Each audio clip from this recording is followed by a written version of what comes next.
అండి గంగుల కమలాకర్ గారు ఆ అవకాశం ఇవ్వకండి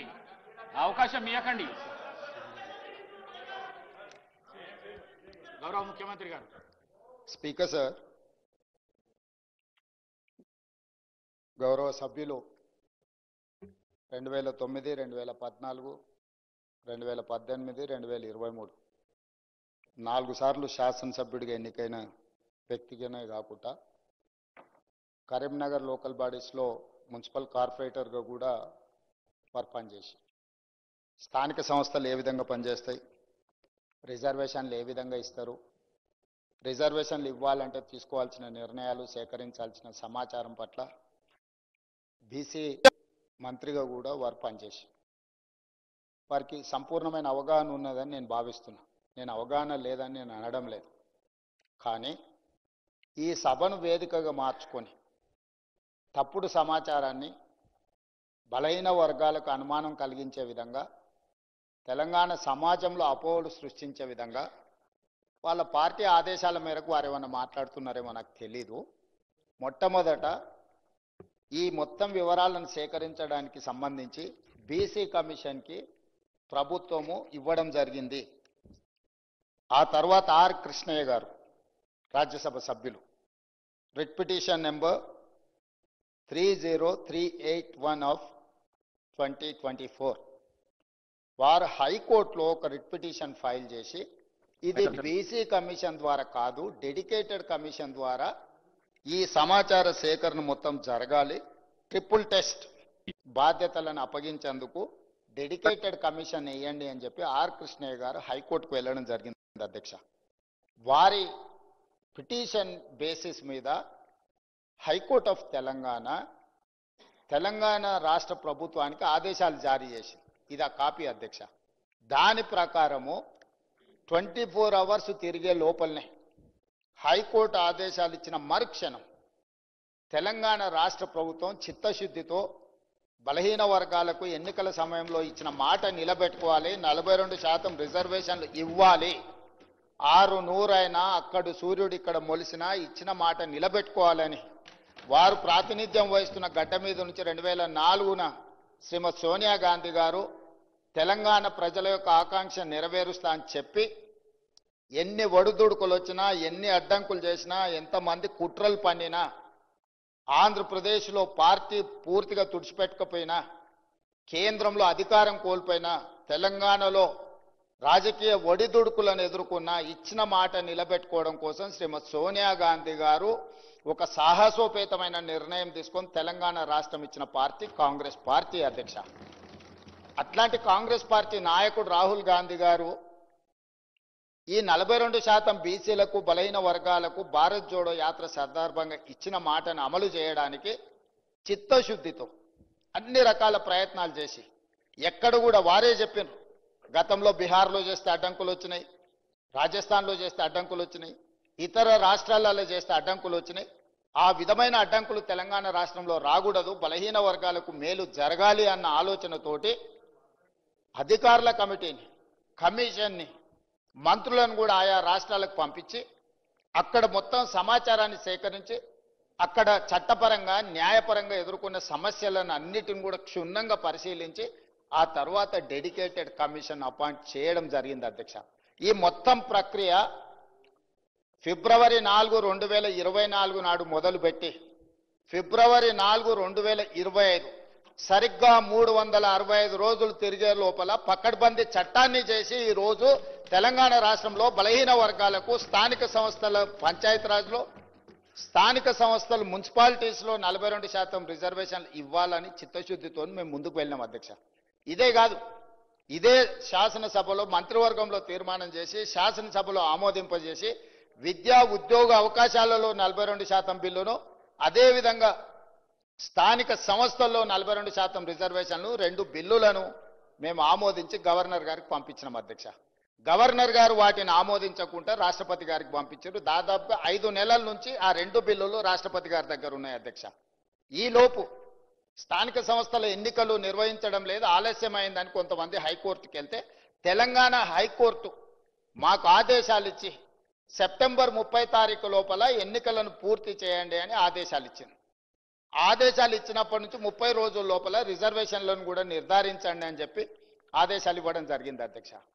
హైకోర్టు ఆదేశాల మేరకు ఉన్న పరిస్థితులను చట్టాలను అన్నిటిని పరిశీలిస్తే 2018లో చంద్రశేఖరరావు గారు తీసుకొచ్చిన పంచాయతీరాజ్ యాక్ట్ గంగుల కమలాకర్ గారు బీసీ మంత్రిగా ఉండుకుంటూ తెచ్చిన చట్టం ఏంటంటే 50% పరిమితికి లోబడి మాత్రమే ఎన్నికలను నిర్వహించాలి.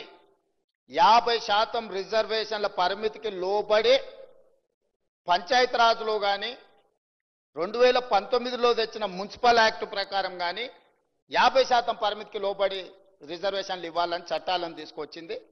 ఒకటి గంగుల కమలాకర్ గారు, రెండో మున్సిపల్ చట్టం తీసుకొచ్చింది వారి యజమాని. ఈ రెండు చట్టాలు వారి గుదిబండగా మారి అడ్డంకిగా మారడంతో ఈ ఎన్నికలు నిర్వహించడానికి మా ప్రభుత్వం చిత్తశుద్ధితోటి ఎంబడే ఆర్డినెన్స్ తీసుకొచ్చి ఈ అడ్డంకిని తొలగించండి అని మళ్ళీ ఆర్డినెన్స్ను గవర్నర్ గారికి పంపించినాం అధ్యక్ష.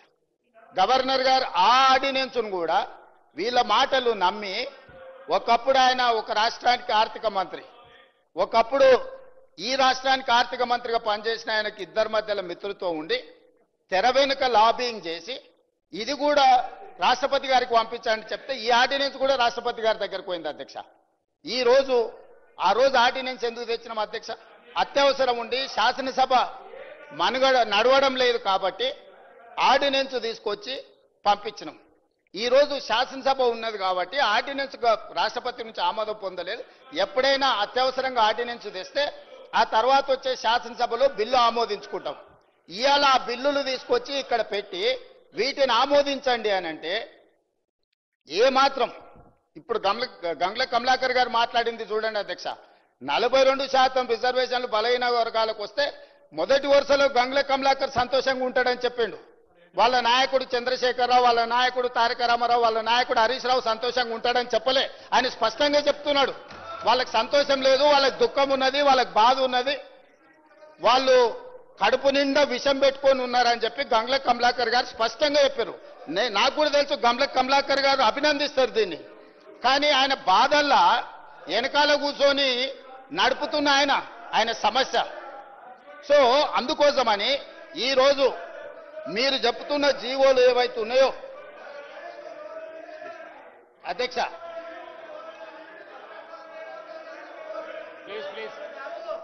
కౌశిక్ రెడ్డి గారు ప్లీజ్ అధ్యక్ష, బీసీ కమిషన్ కి ఇచ్చిన జీవో అయినా లేకపోతే డెడికేటెడ్ కమిషన్ కు ఇచ్చిన జీవో అయినా బలహీన వర్గాలకు 42% రిజర్వేషన్లు ఇవ్వాలన్నదే ఈ ప్రభుత్వం యొక్క ఆకాంక్ష, చిత్తశుద్ధి అధ్యక్ష.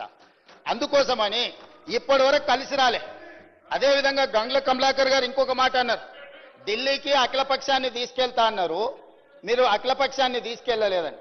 అధ్యక్ష, 5 సార్లు ప్రధానమంత్రికి నేను లేఖ రాసిన దీనికి సంబంధించి మేము ఢిల్లీకి రావాల్సి ఉంది, మీరు ప్రధానమంత్రికి అపాయింట్మెంట్ ఇస్తే మేము అందరం కలిసి వచ్చి మిమ్మల్ని కలిసి విజ్ఞప్తి చేస్తామని. ప్రధానమంత్రి మనకు అపాయింట్మెంట్ ఇవ్వలేదు అధ్యక్ష. ప్రధానమంత్రి అపాయింట్మెంట్ ఇవ్వకపోతే పార్లమెంటు జరిగేటప్పుడు ప్రధానమంత్రిని కేంద్ర ప్రభుత్వం మీద ఒత్తిడి తీసుకురావడానికి జంతర్ మంతర్లో మేము దీక్ష పెడితే, జంతర్ మంతర్లో ధర్నా చేస్తే దాదాపుగా 100 మంది పార్లమెంట్ సభ్యులు ఇతర రాష్ట్రాలకు సంబంధించిన వాళ్ళు వచ్చి తెలంగాణ బీసీ రిజర్వేషన్ 42కు మద్దతు పలికినరు. కానీ రాజ్యసభలో ఉన్న బీఆర్ఎస్ ఎంపీలు మాత్రం అటువైపు కూడా కనుదిప్పి చూడలే అధ్యక్ష. బలహీన వర్గాల తరఫున మాట్లాడుతున్న గంగుల కమలాకర్ కూడా ఆ వైపు రాలేదు అధ్యక్ష. అంటే వాళ్ళ పార్టీ నాయకుడు బలహీన వర్గాలకు 42% రిజర్వేషన్లు ఇవ్వడానికి సిద్ధంగా లేరు, వాళ్ళకి చిత్తశుద్ధి లేదు. ఇవాళ కూడా ఈ గందరగోళం సృష్టించి బలహీన వర్గాలకు సంబంధించిన రిజర్వేషన్ల బిల్లు ఆమోదం చెందకుండా ఒక అబద్ధాల ప్రాతిపదికనే ఈరోజు మాట్లాడుతున్నారు అధ్యక్ష. అందుకే ఇలాంటి వాళ్ళకు కనువిప్పు కలగడానికి ఫిబ్రవరి 4 ప్రతి సంవత్సరం సోషల్ జస్టిస్ డేగా నడుపుకోవడానికి ఇదే సభలో మా మిత్రులు పొన్నం ప్రభాకర్ గారు తీర్మానం ప్రవేశపెడితే ఆమోదించిన అధ్యక్ష. ప్రతి సంవత్సరము బలహీన వర్గాలకు న్యాయం చేసినందుకు బలహీన వర్గాల ఆత్మగౌరవాన్ని పెంచడానికి ఫిబ్రవరి 4 తారీఖు సోషల్ జస్టిస్ డే కింద జరుపుకోవాలని నిర్ణయించిందే ఈ ప్రభుత్వం. మిత్రుడు పొన్నం ప్రభాకర్ గారు మంత్రి గారు ప్రవేశపెట్టిన తీర్మానం అధ్యక్ష. ఈ ప్రభుత్వం చిత్తశుద్ధిని, మీరు తప్పులు చేసిండ్రు, మీ తప్పులకు ప్రజలు శిక్ష విధించిండ్రు, ప్రజలు ఒక తీర్పు ఇచ్చిండ్రు, ప్రజలు ఇచ్చిన తీర్పు మేరకు ఈ ప్రజాప్రభుత్వం ఏర్పడ్డది. ఈ ప్రజాప్రభుత్వం ప్రజలకు ఇచ్చిన మాట ప్రకారం వాటిని అమలు చేస్తుంది. అమలు చేయడానికి మీరు సహకరించండి. ఒకవేళ మీరు సహకరించము, మీ బుద్ధే మారలేదంటే మళ్ళీ ప్రజలు మళ్ళొక తీర్పు ఇస్తారు. ఆ హోదా కూడా మిగిలదు చివరికి. కాబట్టి దయచేసి వీళ్ళు రాలే వాళ్ళు రాలే, అంతకంటే ముందు రాహుల్ గాంధీ గారు ఏం చేసిండ్రు, ఏం మాట్లాడిండ్రు, ఏం హామీ ఇచ్చిండ్రు, ఏ నిర్ణయం మేరకు ముందుకు వెళ్తున్నామో వీళ్ళు మాకు సూక్తులు చెప్పాల్సిన అవసరం లేదు అధ్యక్ష. వాళ్ళ నాయకుడు మొదట సభలో వచ్చి కూర్చోమనుండ్రు అధ్యక్ష. రాహుల్ గాంధీ వచ్చిండా లేదా, రాహుల్ గాంధీ ఆదేశం లేకుండా రేవంత్ రెడ్డి గారు ఇక్కడ ఈ నిర్ణయాలన్నీ చేస్తాడా అధ్యక్ష? ఇంత ఇంపార్టెంట్ చర్చ జరుగుతుంటే బలహీన వర్గాలకు న్యాయం చెయ్యాలని 100 సంవత్సరాల నుంచి జరగని కులగణన తెలంగాణ రాష్ట్ర ప్రభుత్వం చేసినందుకు ఏది ఏమైనా రాజకీయాలను పక్కన పెట్టి ప్రధాన ప్రతిపక్ష నాయకుడు చంద్రశేఖరరావు గారు వచ్చి ఒక మంచి మాట, అయ్యా మేము చేయలేని పని ప్రజాప్రభుత్వం కాంగ్రెస్ పార్టీ చేసింది, నేను అభినందిస్తున్నా అంటే వారి పెద్దరికం పెరిగి ఉండేది కదా అధ్యక్ష. వారేమో రారు, ఇక వచ్చిన ఆయననేమో గిట్లున్నాడు, ఎట్లున్నాడో మీకే కనిపిస్తుంది ఆ పైనుంచి. ఇట్లాంటి వాళ్ళందరినీ ఇందులోకి తోలి తాను జడ్డ కోతి అంట వనమల్ల జడ్చిందంట. అట్లనే ఉంది ఈ వ్యవహారం. కాబట్టి ఇప్పటికైనా మిత్రులు గంగుల కమలాకర్ గారికి నా సూచన, ఈ ఒక్క విషయంలోనన్నా వాళ్ళ ఒత్తిడికి లొంగకు. ఏమైనా మంచి షెడ్ ఉంటే నేను చూసుకుంటా, నువ్వేం వాళ్ళకి భయపడకు మిత్రమా. మంచి షెడ్ ఏమైనా ఉంటే నేనున్నా, మనం పాత మిత్రులమే కదా, నీకు తెలియందేముంది. వాళ్ళ ఒత్తిడికి లొంగకు, వాళ్ళకి ఇష్టం లేదు. వాళ్ళ పోకడలు దగ్గరికెళ్ళి నువ్వు చూసినావు. పర్టికులర్ గా కరీంనగర్లో నీకైనా ఎల్రమ్న గారికైనా పొన్నం ప్రభాకర్ గైనా వాళ్ళ పోకడలు ఎట్లుంటాయో నీకు తెలియదా, నేను చెప్పాలనా? కాబట్టి దయచేసి, నాకు చాలా మంచిగా తెలుసు కాబట్టే ఇక్కడికి వచ్చిన, లేకపోతే ఎట్లా వస్తాను నేను? నాకు చాలా బాగా తెలుసు కాబట్టే కరుగాల్చి వాత పెట్టి ఇక్కడ వచ్చి కూర్చున్నా. ఇక నా గురించి కాదు చర్చ. దయచేసి నేను అందరికీ నా విజ్ఞప్తి ఒకటే, ఇదొక మంచి ఉద్దేశంతో తీసుకొచ్చిన బిల్లులు. అందుకోసమని రాజకీయ వివాదాలకు తావు లేకుండా, మీరు ఆరోపణలు చేయకుండా మీరు సూచన చేయండి. తప్పకుండా ఆయన అధ్యక్ష, ఒక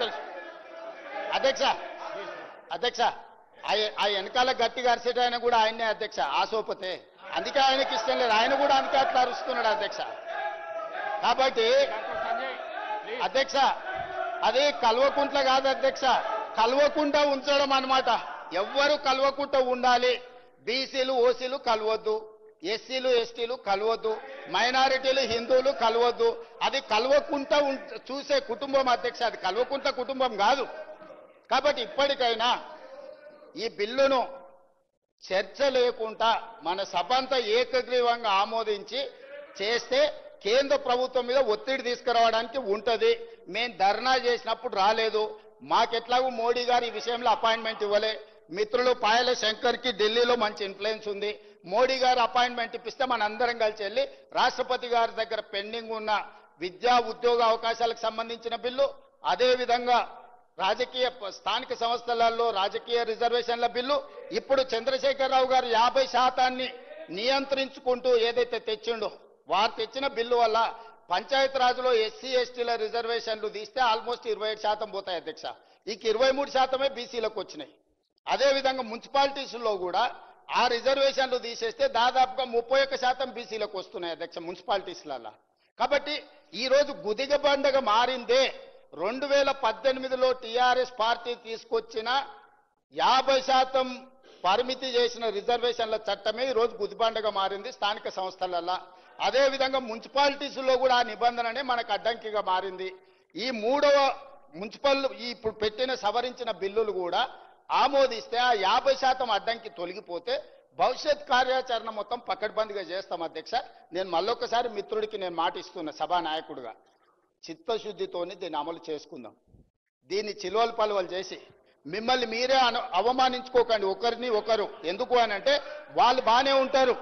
గంగుల కమలాకరు పొన్నం ప్రభాకర్ను అవమానించిన, పొన్నం ప్రభాకర్ను గంగుల కమలాకర్ను అవమానించిన, ఇది బలహీన వర్గాలకు సంబంధించిన ఆత్మగౌరవం అధ్యక్ష. ఈ సభలో ఒకరినొకరు మీరు విమర్శించుకొని ఇతరుల ముందు పలసన కాకండి. నేను సభానాయకుడిగా వారికి సూచన చేస్తున్నా, మీరు కూర్చొని మాట్లాడుకోండి. మీకు మంచి జరిగే సమయం వచ్చింది. ఈ మంచి జరిగేటప్పుడు కలిసికట్టుగా ఉండండి. యజమానులను ఒప్పించడానికి, సంతోషపెట్టడానికి పరిశమైన పదజాలం మంత్రుల మీద ప్రయోగించడం వల్ల మీరే చులకనవుతారు. మీకు మంచిది కాదు, ఈ సభ మర్యాదకు గౌరవానికి కూడా మంచిది కాదు. కాబట్టి ఇది చర్చలు కూడా చేయాల్సిన అవసరం లేదు. వాళ్ళు చేసిన పాపాలను మేము ఇక్కడ కూర్చొని కడుగుతున్నాం. 50% నిబంధనను తొలగించడానికి పెట్టిన బిల్లులు. దయచేసి చర్చనే లేకుండా గంగుల కమలాకర్ గారు ఏకవాక్య తీర్మానం ప్రవేశపెడితే మేమందరం కూడా మద్దతు పలుకుతాం. గతంలో మా నాయకుడు చేసిన తప్పులను మీరు సరిదిద్దుతుండ్రు, ఆ సరిదిద్దే బిల్లులకు మీరు మద్దతు పలకండి అని అంటే సభ మొత్తం ఏకగ్రీవంగా వారికి మద్దతు పలుకుతాం, పాస్ అయిపోతుంది అధ్యక్ష. దయచేసి ఆ దిశగా తీసుకెళ్లమని చెప్పి మిమ్మల్ని కోరుకుంటున్నాను అధ్యక్ష.